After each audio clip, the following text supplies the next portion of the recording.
बिस्मिल्लाहिर्रहमानिर्रहीम। अस्सलामुअलैकुम। आज हम स्काडा का इंट्रोडक्शन देखेंगे। स्काडा सिस्टम क्या होता है और ये कैसे काम करता है।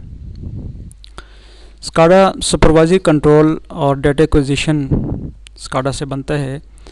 ये यानी किसी भी सिस्टम को सुपरवाइज करने के लिए यूज़ किया जाता है। और दूसरा इसका बड़ा काम ये है कि ये डेटा की एक्विजिशन करता है, डेटा को हासिल करता है, इंटरप्रेट करता है। अब ये देखिए, एक बहुत बड़ा प्लांट है हमारे सामने। इसको सुपरवाइज़ करना किसी एक बंदे का काम ही नहीं है। यहाँ पे 50 बंदे भी हम लगा दें तो इस सारे प्लांट को वो सुपरवाइज़ नहीं कर सकेंगे। फिर भी उनके अंदर बहुत सारे फॉल्ट्स हमें नज़र आएंगे। बहुत सी जगह पे यानी इसका प्रोसेस पूरी तरीके से जो है ना कंट्रोल करना नामुमकिन सी बात नज़र आती है।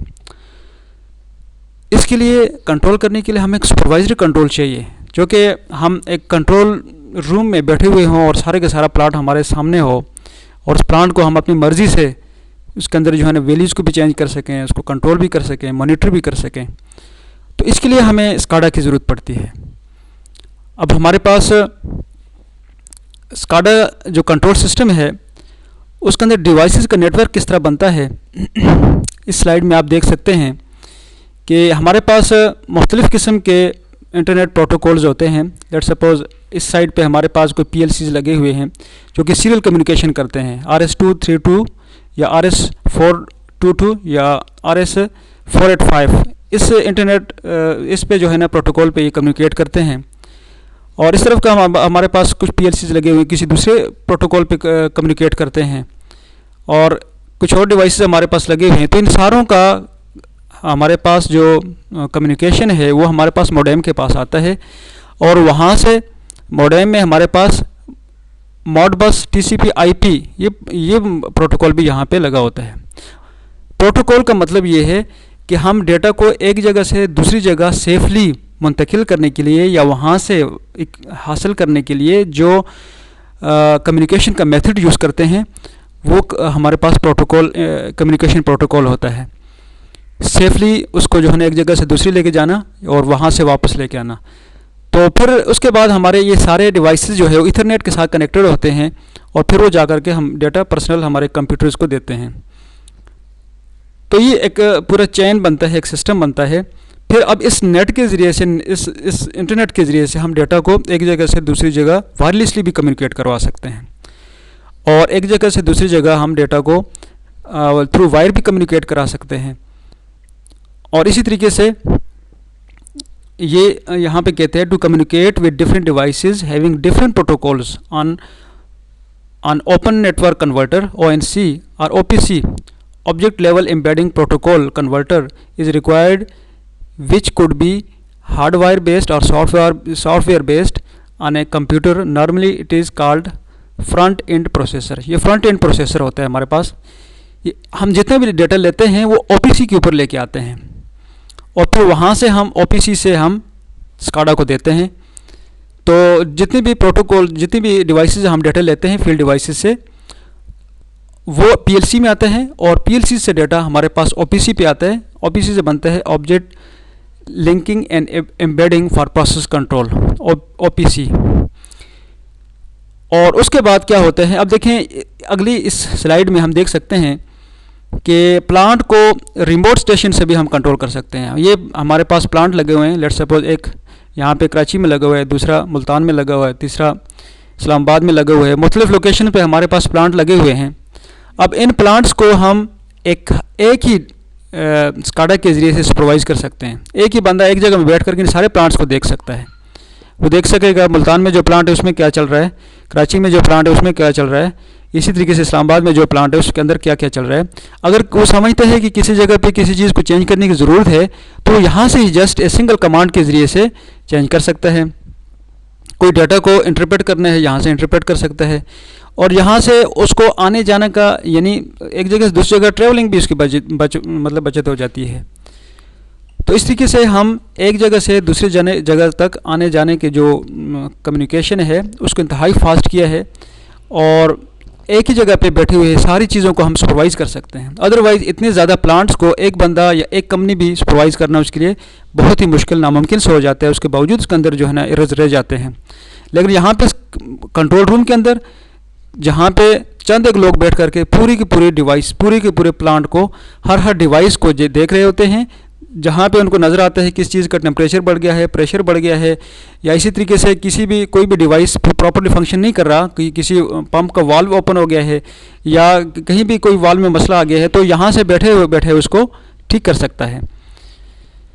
उसके बाद हमारे पास जितने भी PLCs होते हैं उनके अंदर कम्युनिकेशन मॉड्यूल ज़रूर होते हैं, ताकि SCADA के साथ उसकी कम्युनिकेशन बनाई जा सके। चाहे मित्सुबिशी PLC हो, सीमेंस के PLC हो, ओमरॉन का PLC हो, फैटिक का PLC हो, या कोई भी PLC हो, किसी भी कंपनी का हो, तो वो उसके अंदर कम्युनिकेशन मॉड्यूल ज़रूर रखते हैं, ताकि उसका कम्युनिकेशन किसी भी SCADA सिस्टम के साथ बनाया जा सके।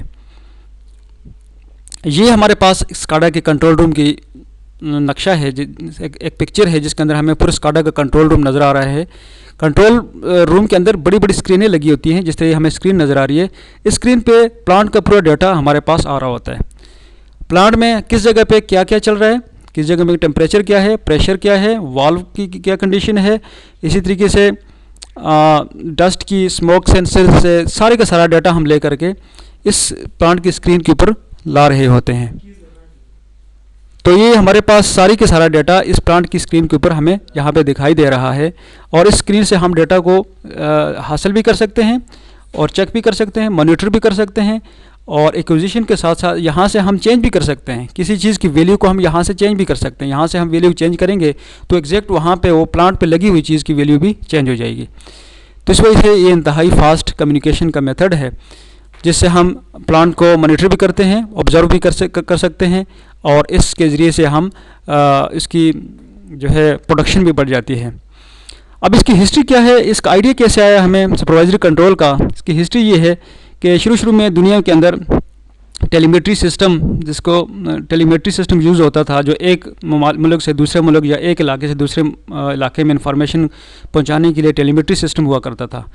फिर उस सिस्टम की बेस्ड पे फिर आगे इसके अंदर डेवलपमेंट हुई। वेदर की प्रेडिक्शन करने लग गए लोग, यानी मौसम का हाल बताने लग गए कि 2 दिनों बाद कैसे मौसम होगा, 1 दिन बाद कैसे मौसम होगा, चंद घंटों बाद कैसे मौसम होगा। हवा की स्पीड और उसकी तमाम पैरामीटर्स को देख करके प्रेडिक्शन होने लग गई। फिर उसके बाद जो रेल रोड का सिस्टम बन गया, तो उसके बाद जो है ना वो उसकी भी लोग प्रेडिक्शन करते थे कि ये एक इलाके से दूसरे इलाके में इतने टाइम तक पहुंचेगी, तो उसके हिसाब से अपनी ट्रैफिक के प्लान को जो है ना तरतीब देते थे। फिर उसके बाद जो है ना 2 वे सिस्टम हमारे पास आ गया, कम्युनिकेशन का 2 वे सिस्टम, यानी एक तरफ से बोलता था बंदा, दूसरी तरफ से बात सुनी जाती थी।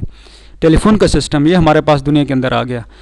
फिर 1960 की जो दहाई थी उसके अंदर सुपरवाइजरी का एक आइडिया आया कि हम किस तरीके से अपने सिस्टम्स को सुपरवाइज़ कर सकते हैं। और फिर 1970 की दहाई थी उसके अंदर रेडियो सिस्टम आ गया, जिसके ज़रिए से हम एक पूरा प्रोग्राम नशर कर सकते थे, यानी हम एक जगह से दूसरी जगह तक अपनी बात को पहुंचा सकते थे, नशर कर सकते थे। तो उसी से ये आइडिया बना कि हम सुपरवाइज़ भी कर सकते हैं, एक जगह से दूसरी जगह बैठ करके रिमोटली किसी चीज़ को सुपरवाइज़ भी कर सकते हैं। SCADA को ही हम SCADA यानी SCADA को हम क्यों ही SCADA को यूज़ करें, क्यों SCADA ही हम यूज़ करें? इसकी बहुत सारे फ़ायदे हैं। एक तो ये है कि ये टाइम को बचाता है, सेव्स टाइम एंड मनी, पैसे भी कम खर्च होते हैं, कॉस्ट भी कम हो जाती है। लेस ट्रैवलिंग फॉर वर्कर्स के एक जगह से दूसरी जगह आना जाना, देखना, मॉनिटर करना, रीडिंग को नोट करना, ये बहुत बड़ा जो लेबोरियस वर्क था उसको उसने रिड्यूस किया है। इसी तरीके से मैन पावर की जो नीड्स थी उसको इसने रिड्यूस किया है। Increases production efficiency of A company, production बढ़ जाती है, एफिशिएंसी बढ़ जाती है। Cost effective for power system के लिए कॉस्ट इफेक्टिव हो जाता है, एनर्जी को सेव करता है। रिलायबल सिस्टम है, सोर्स है, यानी supervisory control over a particular system, ये हमारे पास एनर्जी को भी सेव करता है और रिलायबिलिटी भी हमें देता है। What is SCADA? SCADA के अंदर 3 मेन काम होते हैं। एक सुपरवाइज करते हैं, कंट्रोल करते हैं, मॉनिटर करता है और डेटा को हासिल करता है। यानी ये क्या करते हैं सुपरवाइजरी में हमारे पास operators, engineers, supervisors control room में बैठ करके उसके डाटा को सुपरवाइज कर रहे होते हैं। और कंट्रोल में इसके अंदर monitoring, telemetry, remote control, local control आ जाता है। लोकल कंट्रोल भी हमारे पास होता है, जिस तरीके से HMI वगैरह आ जाते हैं। रिमोटली कंट्रोल हो सकते हैं, एक जगह से दूसरी जगह हमारे पास प्लांट लगे हुए होते हैं, उनको भी हम कंट्रोल कर सकते हैं, मॉनिटर भी कर सकते हैं कि इस वक्त क्या वैल्यू चेंज हो रही है नहीं हो रही, उसको मॉनिटर भी कर सकते हैं। डेटा एक्विजिशन हम इजीली कर सकते हैं। एक्सेस एंड एक्वायर इंफॉर्मेशन और data from the equipment, field में लगे जो डिवाइस है उससे हम डेटा हासिल कर सकते हैं। फील्ड में लगे जो सेंसर्स हैं, एक्चुएटर्स हैं, उनकी जो रीडिंग है उसको हम कंट्रोल रूम में बैठ करके ले सकते हैं वहाँ से। तो डेटा एक्विजिशन इससे बहुत ही आसानी से हो जाता है। Sends it to different sites through telemetry, telemetry के ज़रिए से मुख्तलिफ जगहों पे इस डेटा को भेज सकते हैं। एनालॉग सिग्नल्स की शक्ल में भी, डिजिटल सिग्नल्स की शक्ल में हम इसको एक जगह से दूसरी जगह ट्रांसमिट कर सकते हैं, जिसकी वजह से इसका कम्युनिकेशन बहुत ही फास्ट हो जाता है।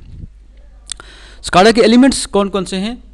एलिमेंट्स ऑफ स्काडा जो है सेंसर्स, एक्चुएटर्स, जिनको हम फील्ड डिवाइसेस भी कहते हैं, जो फील्ड में लगे होते हैं, सेंसर्स, एक्चुएटर्स, जो फिजिकली चीज़ों को ऑब्जर्व करते हैं और वहाँ से डेटा को लेकर के ट्रांसमिट करते हैं। फिर उसके बाद RTUs, रिमोट टर्मिनल यूनिट्स आ जाते हैं, जिनको हम PLCs कहते हैं, प्रोग्रामेबल लॉजिक कंट्रोलर्स। सबसे पहले डेटा इन सेंसर एक्चुएटर्स से PLCs में आता है और फिर उसके बाद MTU में आता है। उस PLC से कम्युनिकेशन के जरिए PLC कम्युनिकेट करते हैं MTU के साथ। MTU क्या है? ये मास्टर टर्मिनल यूनिट है। मास्टर टर्मिनल यूनिट के साथ ही कम्युनिकेट करता है, जिसमें हमारे पास स्काडा आ जाता है। इन स्काडा मास्टर टर्मिनल यूनिट में आता है। HMI भी हमारे पास मास्टर टर्मिनल यूनिट में आता है। और ये RTUs जो हैं ये PLCs हो जाते हैं। PLCs कम्युनिकेट करते हैं MTUs के साथ, और इसको फ्रंट एंड प्रोसेसर कहते हैं। और ये स्काडा सर्वर इसके अंदर मौजूद होता है। और इसी तरीके से इसके अंदर जो है सेफ्टी सर्वर होता है, रिडंडेंट होते हैं, हिस्टोरिकल डाटा होता है, और HMI कंप्यूटर भी होता है, HMI सॉफ्टवेयर भी इसके साथ होता है। जो HMI जो है लोकली इस डाटा को हम उससे लेकर के प्लांट के किसी लोकल हिस्से से लेकर के यहाँ पे हम इसको भी उसकी रीडिंग्स को देख सकते हैं। Where is SCADA use? SCADA कहाँ कहाँ पे यूज़ होता है? स्काडा बहुत सारी फील्ड्स में यूज़ होता है, जिस तरीके से water and waste water sector में यूज़ होता है, पावर सेक्टर में यूज़ होता है, ऑयल एंड गैस सेक्टर में यूज़ होता है, रिसर्च फैसिलिटी जो सेंटर्स हैं उसके लिए स्काडा बहुत ही अहमियत रखता है, रिसर्च को फैसिलिटेट करता है। ट्रांसपोर्टेशन सेक्टर में आजकल यूज़ हो रहा है, सिक्योरिटी सिस्टम्स में यूज़ होता है, सायरन सिस्टम्स के लिए यूज़ होता है, और इरिगेशन और इस तरीके के कम्युनिकेशन कंट्रोल के लिए भी हमारे पास यूज़ होता है। तो ये मुख्तसर सा इंट्रोडक्शन है स्काडा के बारे में, जिससे ये बात समझ आती है कि ये कितने ही हमारे पास अच्छी जो है हमारे पास कम्युनिकेशन देता है और मॉनिटर करते हैं चीज़ों को और सुपरवाइज़ करते हैं, और इस हम डेटा के हुसूल को कितना फास्ट बना दिया इसने, जिससे हमारे पास चीज़ों की कॉस्ट भी कम हो जाती है और हमारे पास जो प्रोडक्शन है वो प्रोडक्शन बढ़ जाती है। तो उम्मीद है ये वीडियो आपको पसंद आई होगी। Thank you so much for watching this video.